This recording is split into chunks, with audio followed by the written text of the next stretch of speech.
Today in this video, I am explaining the Python program to find largest of three numbers.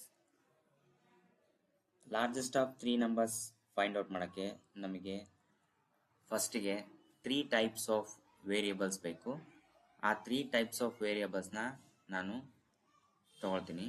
ಮೊದಲಿಗೆ for example XYZ ಆದ್ರೂ ತಗೋಬಹುದು, ABC ಆದ್ರೂ ತಗೋಬಹುದು, ಅಥವಾ N1 N2 N3 ಆದ್ರೂ ತಗೋಬಹುದು. ವೇರಿಯೇಬಲ್ ನೇಮು ನೀವೇನ್ ಬೇಕಾದ್ರೂ ಕೊಡ್ಬೋದು. ನಾನು ಎ ಅಂತ ತಗೊಳ್ತೀನಿ, ABC ಅಂತ. ಎ ಇಸ್ ಈಕ್ವಲ್ ಟು ಫಸ್ಟ್ಗೆ ನಾವು ಇನ್ಪುಟ್ ವ್ಯಾಲ್ಯೂಸ್ನ ಅಕ್ಸೆಪ್ಟ್ ಮಾಡ್ಕೋಬೇಕು. A is equal to int of input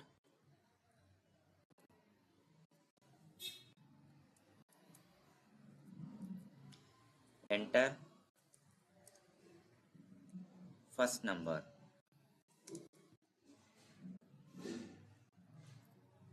ಅದೇ ರೀತಿ ಬಿ ಇಸ್ equal to int of input ಎಂಟರ್ second number. Next to C is equal to int of input enter third number. ಈ ತರ ಫಸ್ಟ್ ನಾವು 3 ನಂಬರ್ಸ್ ನ ಅಕ್ಸೆಪ್ಟ್ ಮಾಡ್ಕೊಂತೀವಿ, ರೀಡ್ ಮಾಡ್ತೀವಿ. ಈ 3 ವ್ಯಾಲ್ಯೂಸ್ ನ ರೀಡ್ ಮಾಡಿದ್ಮೇಲೆ ಇಲ್ಲಿ ನಮಗೆ ಲಾರ್ಜೆಸ್ಟ್ ಆಫ್ 3 ನಂಬರ್ಸ್ ಕೊಟ್ಟಿರೋದ್ರಿಂದ largest of 3 numbers find out ಮಾಡಕ್ಕೆ ನಾವು ಕಂಡೀಷನಲ್ ಸ್ಟೇಟ್ಮೆಂಟ್ಸ್ ನ ಯೂಸ್ ಮಾಡ್ತೀವಿ. ಕಂಡೀಷನಲ್ ಸ್ಟೇಟ್ಮೆಂಟ್ಸ್ ಅಂದ್ರೆ if statement, if else statement ಮತ್ತೆ ನೆಸ್ಟೆಡ್ ಇಫ್ ಸ್ಟೇಟ್ಮೆಂಟ್ ಅಂತೇಳಿ ಬರ್ತವೆ. ಅದರಲ್ಲಿ ನಾವು ಇವಾಗ ಇಫ್ ಎಲ್ ಸ್ಟೇಟ್ಮೆಂಟ್ ಅಥವಾ ನೆಸ್ಟೆಡ್ ಇಫ್ ಯಾವ್ದಾದ್ರು ಯೂಸ್ ಮಾಡ್ಬೋದು. ಈಗ ಫಾರ್ ಎಕ್ಸಾಂಪಲ್ ನಾನೀಗ ಏನ್ ಮಾಡ್ತೀನಿ, ಲಾಜಿಕಲ್ ಆಪರೇಟರ್ಸ್ ನ ಅಂಡ್ ಆಪರೇಟರ್ ನ ಯೂಸ್ ಮಾಡ್ಕೊಂಡು ನಾನು ಪ್ರೋಗ್ರಾಮ್ ನ ಬರಿತಾ ಇದ್ದೀನಿ. ಈಗ ನಮ್ಗೇನಾಯ್ತು, ಟೋಟಲ್ ಆಗಿ ನಮಗೆ 3 ವ್ಯಾಲ್ಯೂಸ್ ಆಯ್ತು. ಈ 3 ವ್ಯಾಲ್ಯೂಸ್ ಅಲ್ಲಿ ನಾವೇನ್ ಮಾಡ್ಬೇಕು, ಫಸ್ಟ್ ಎ ಇಂದ ಇಫ್ ಅಂತ ಬರೆದು ಕಂಡೀಷನ್ ಎ ಇಂದ ನಾನು ಬಿ ನ ಕಂಪೇರ್ ಮಾಡ್ತೀನಿ. A number is compared with B number. A is greater than B. Next ಅದೇ ರೀತಿ if A is greater than C. ಇಲ್ಲಿ ಅಂಡ್ ಅನ್ನೋದು ನಾವು ಏನ್ ಮಾಡ್ತೀವಿ, ಪೈಥಾನ್ ಅಲ್ಲಿ ಅಂಡ್ ಅನ್ನೋ ಕೀವರ್ಡ್ ನ ಬರಿತೀವಿ. ಲಾಜಿಕಲ್ ಆಪರೇಟರ್ ಯೂಸ್ ಮಾಡ್ತಿದೀವಿ, ಅಂಡ್ ಆಪರೇಟರ್ ಗೆ ಕೀವರ್ಡ್ ಬರಿತೀವಿ. ನೆಕ್ಸ್ಟ್ ಅದೇ ರೀತಿ A is greater than C. If A is greater than B and A is greater than C, ಇವೆರಡು ಕಂಡೀಷನ್ ಟ್ರೂ ಆದ್ರೆ ನಮಗೆ ಏನಿರ್ತದೆ. ಆಮೇಲೆ ಪೈಥಾನ್ ನಲ್ಲಿ ಇಫ್ ಕಂಡೀಷನ್ ಎಲ್ ಸ್ಟೇಟ್ಮೆಂಟ್ ಬರೆಯೋ ರೀತಿ ಏನಪ್ಪಾ ಅಂದ್ರೆ, ನಾವು ಬೇರೆ ಪ್ರೋಗ್ರಾಮಿಂಗ್ ಲ್ಯಾಂಗ್ವೇಜಸ್ ಅಲ್ಲಿ ಪ್ಯಾರಂಥಸಿಸ್ ಒಳಗಡೆ ಕಂಡೀಷನ್ ಬರಿತೀವಿ. ಬಟ್ ಇಲ್ಲಿ ಪ್ಯಾರಂಥಸಿಸ್ ಬರೆಯೋ ಅವಶ್ಯಕತೆ ಇಲ್ಲ. ನಾವು ಡೈರೆಕ್ಟ್ ಆಗಿ ಕಂಡೀಷನ್ ನ ಬರೀಬೇಕು. ಕಂಡೀಷನ್ ಆದ್ಮೇಲೆ ಕೋಲನ್ ನ ಯೂಸ್ ಮಾಡ್ತೀವಿ. If A is greater than B and A is greater than C, colon ಅಂತ ಬರೆದು ಇವಾಗ ಏನಾಯ್ತು, ಎರಡೂ ಕಂಡೀಷನ್ ಟ್ರೂ ಆದ್ರೆ ಏನಾಗುತ್ತೆ, large is equal to A ಅಂತ ಪ್ರಿಂಟ್ ಮಾಡ್ತೀವಿ. ಅಂದ್ರೆ ಎರಡೂ ಕಂಡೀಷನ್ ಟ್ರೂ ಆದ್ರೆ ಲಾರ್ಜೆಸ್ಟ್ ವ್ಯಾಲ್ಯೂ ಎ ಇರ್ತತಿ ಅಂತ ಅರ್ಥ. ನೆಕ್ಸ್ಟ್ ಅದೇ ರೀತಿ ಫಾರ್ ಎಕ್ಸಾಂಪಲ್ ಇವಾಗ ಅವೆರಡು ಕಂಡೀಷನ್ ಯಾವ್ದಾದ್ರು ಒಂದು ಕಂಡೀಷನ್ ಫಾಲ್ಸ್ ಆಯ್ತಪ್ಪ ಅಂದ್ರೆ ನಾವು ಎಲ್ ಇಫ್ ಅಂತ ಬರಿತೀವಿ. ಅಂದ್ರೆ ಬೇರೆ ಪ್ರೋಗ್ರಾಮಿಂಗ್ ಲ್ಯಾಂಗ್ವೇಜ್ ಅಲ್ಲಿ ಎಲ್ಸ್ ಇಫ್ ಅಂತ ಬರಿತೀವಿ ಕೀವರ್ಡ್.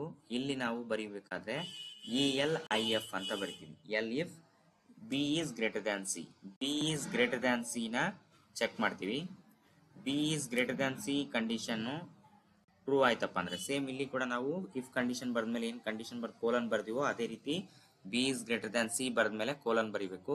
ಈ ಕೋಲನ್ ಬರ್ದ್ಮೇಲೆ if this condition is true, B is greater than C is true ಆಯ್ತಪ್ಪ ಅಂದ್ರೆ ನಾವು ಏನ್ ಮಾಡ್ತೀವಿ, largest is equal to B ಅಂತ ಪ್ರಿಂಟ್ ಮಾಡ್ತೀವಿ. ಅಂದ್ರೆ large value B value large ಆಗಿರುತ್ತೆ ಅಂತ ಅರ್ಥ.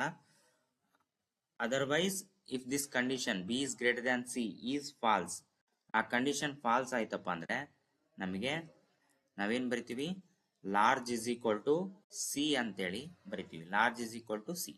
ಈ ತರ ನಾವು ಪ್ರೋಗ್ರಾಮ್ ನ ಫಸ್ಟ್ ಫೈಂಡ್ ಔಟ್ ಮಾಡ್ತೀವಿ. ನೆಕ್ಸ್ಟ್ ಇಲ್ಲಿ ವ್ಯಾಲ್ಯೂಸ್ ನ ಪ್ರಿಂಟ್ ಮಾಡಬೇಕು ಅಂದ್ರೆ ನಾವು ಪ್ರಿಂಟ್ ಅಂತ ಬರೆದು largest, print largest is equal to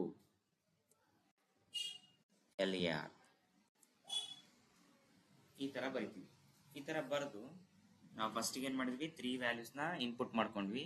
3 values ನ ಇನ್ಪುಟ್ ಮಾಡ್ಕೊಂಡ್ಮೇಲೆ ಫಸ್ಟ್ ವ್ಯಾಲ್ಯೂನ ಕಂಪೇರ್ ಮಾಡಿದ್ವಿ ಸೆಕೆಂಡ್ ವ್ಯಾಲ್ಯೂ ಮತ್ತೆ ಥರ್ಡ್ ವ್ಯಾಲ್ಯೂ ಜೊತೆ. Next if this two both condition are true, ಎರಡೂ ಕಂಡೀಷನ್ ಅಂಡ್ ಅಂತ ಆಪರೇಷನ್ ಅಂದ್ರೆ ನಮ್ಗೆ ಇಲ್ಲಿ ಎರಡೂ ಕಂಡೀಷನ್ ಟ್ರೂ ಅಂತ ಅರ್ಥ. ಎರಡೂ ಕಂಡೀಷನ್ ಟ್ರೂ ಆದ್ರೆ ಎ ಅನ್ನೋದು ಲಾರ್ಜ್ ಆಗಿರುತ್ತೆ, ಲಾರ್ಜೆಸ್ಟ್ ವ್ಯಾಲ್ಯೂ ಆಗಿರುತ್ತೆ. ಅಥವಾ ಇವೆರಡು ಕಂಡೀಷನ್ ಫಾಲ್ಸ್ ಆಗಿದ್ರೆ ಅಂದ್ರೆ B is greater than C check ಮಾಡ್ತೀವಿ. ಬಿ ಮತ್ತೆ ಸಿ ನಲ್ಲಿ ಯಾವ್ದು ದೊಡ್ಡದಿರುತ್ತೋ, B is greater than C condition true ಆಯ್ತಂದ್ರೆ ಬಿ ವ್ಯಾಲ್ಯೂ ಲಾರ್ಜೆಸ್ಟ್ ಆಗಿರುತ್ತೆ. ಅಥವಾ ಈ ಕಂಡೀಷನ್ ಫಾಲ್ಸ್ ಆದ್ರೆ ಸಿ ವ್ಯಾಲ್ಯೂ ಲಾರ್ಜೆಸ್ಟ್ ಆಗಿರುತ್ತೆ. ಈಗ ಇದನ್ನ ಪ್ರೋಗ್ರಾಮ್ ಬರೆದ್ಮೇಲೆ ನಾವು ಫಸ್ಟ್ ಏನ್ ಮಾಡ್ಬೇಕು, ಪ್ರೋಗ್ರಾಮ್ ನ ಸೇವ್ ಮಾಡಬೇಕು. ಪ್ರೋಗ್ರಾಮ್ ನ ಸೇವ್ ಮಾಡೋದು ನಾನು ಹೇಳಿದ್ದೀನಿ ಆಲ್ರೆಡಿ. ಫೈಲ್ ನೇಮ್ ಯಾವ್ದಾದ್ರು ಕೊಡ್ಬೋದು, ನಾನು LAR ಅಂತ ಕೊಡ್ತೀನಿ. .py ಎಕ್ಸ್ಟೆನ್ಷನ್ ಮಾತ್ರ py ಅಂತೇಳಿ ಇರಲೇಬೇಕು. ನೆಕ್ಸ್ಟ್ ಪ್ರೋಗ್ರಾಮ್ ನ ಸೇವ್ ಮಾಡಿದ್ಮೇಲೆ ಪ್ರೋಗ್ರಾಮ್ ನ ರನ್ ಮಾಡಬೇಕು. ರನ್ ಮಾಡ್ಯೂಲ್ ಅಥವಾ F5 ಕಮಾಂಡ್. ಈಗ ಅದು ಕೇಳುತ್ತೆ ಅಂದ್ರೆ ಎಂಟರ್ ಫಸ್ಟ್ ನಂಬರ್. ಫಸ್ಟ್ ನಾನು 100 ಅಂತ ಕೊಡ್ತೀನಿ, ಸೆಕೆಂಡ್ ನಂಬರ್ 50 ಅಂತ ಕೊಡ್ತೀನಿ, ಥರ್ಡ್ ನಂಬರ್ 75 ಅಂತ ಕೊಡ್ತೀನಿ.